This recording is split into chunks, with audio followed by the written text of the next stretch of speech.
की शिक्षा प्रणाली में बच्चों को आर्थिक प्रबंधन नहीं सिखाया जाता है, ना ही पहले की शिक्षा प्रणाली में ऐसा था।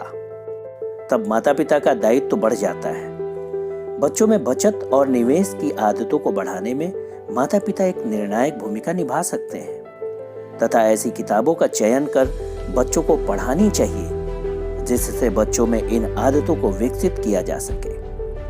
ऐसी किताबें पढ़ने से बच्चों में विशेष रूप से बचत और निवेश की आदत को विकसित करने के लिए एक अच्छी अंतर्दृष्टि प्रदान करती है। हालांकि भारतीय बाजारों में ऐसी किताबें मिलना बहुत मुश्किल है। माता पिता का दायित्व तो और ज्यादा बढ़ जाता है जब भारतीय विद्यालयों में बच्चों को धन या प्रबंधन की शिक्षा नहीं दी जाती। बच्चे जो आने वाले समय में देश की अर्थतंत्र को चलाने वाले होते हैं, उन्हें बचपन से ही धन प्रबंधन सिखाना जरूरी है। बच्चों को खर्च, बचत एवं निवेश करना सिखाया जाना चाहिए। जैसे खर्च जो तत्काल खर्चों जैसे चॉकलेट्स, छोटे उपहार या अन्य किसी भी खर्च के लिए अलग धन रखना। बचत या निवेश, इस धन को खर्च करने की सख्त मनाही, क्योंकि आपात स्थिति में इसका उपयोग कर सके और कर्ज से बच सके। खर्च, बचत, निवेश बच्चों के साथ साथ सभी करने होंगे। जैसा कि हमने पहले भी चर्चा की है, धन का प्रवाह जरूरी है एक स्वस्थ अर्थव्यवस्था के लिए। इसीलिए आय का एक हिस्सा निवेश करें, जैसे संपत्ति, स्टॉक्स, बॉन्ड्स आदि में। यदि व्यक्ति अमीर या धनवान बनने के लिए अपने धन का उपयोग करना चाहता है तो उस व्यक्ति को अपने आप को ऋण या लोन देना होगा।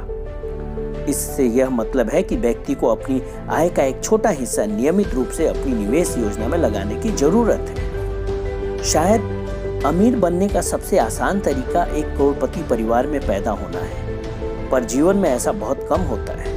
अधिकांशतः करोड़पतियों ने अधिक पैसा बनाने के लिए प्रभावी रूप से अपने धन का उपयोग किया है। जैसा कि एक प्रचलित वाक्य में सुनते हैं कि पैसा ही पैसा खींचता है, जिन्हें हम करोड़पति कहते हैं। उन्होंने आम लोगों की तुलना में अपने धन का एक हिस्सा निवेश किया होता है। जैसा कि व्यापारिक समुदाय में एक बहुत ही लोकप्रिय कहावत है, पहले बचत करो और फिर जो बचत है उसे खर्च करो।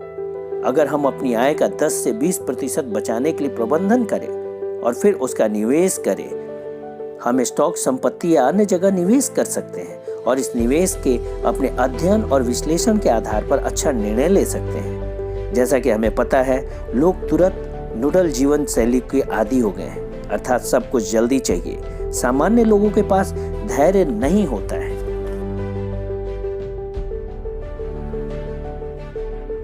और लोगों के पास 40-50 साल की सेवानिवृत्ति आय योजना का समय और झुकाव नहीं है। और दूसरी बात यह है कि इतने लंबे समय के लिए उनके पास इतनी बड़ी राशि नहीं होती है, उनके पास लाभ उठाने के लिए पैसा नहीं होता है। लेकिन समय हर किसी को सामान्य मंच पर लेकर जाता है।